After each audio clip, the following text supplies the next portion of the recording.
The Salvation Army did things that were fresh and new. What do you think are the new things that churches are starting to do today? Wow, that's a great question. That's code for I don't know how to answer that straight away, isn't it? It's one that excites me. I think at the heart of it, there are a lot of things that happen, and obviously I started to recite some of these early things that were going on in terms of with the Salvation Army's history of like that brass band music or the approaches to the way that they were sharing on the streets. And if there's one thing we can kind of count on culture for, is that culture's going to change. Like if that's the one thing that's going to remain the same, is that it's going to change. So there are so many things, and I feel like I could list a lot.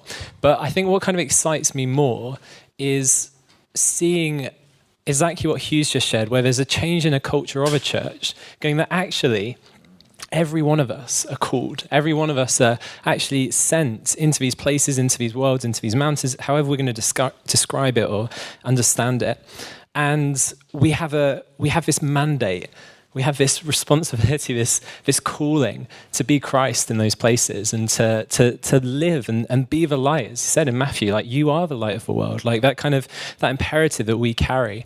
So rather than wanting to list all the new things, which I think what excites me more is just when there's a change in culture where the new things aren't sort of something treated sort of far away and treated as something, as Paul said, like it's not how we've always done it. It seems like we're really wary of new things, but really quick to accept relatively recent things as tradition.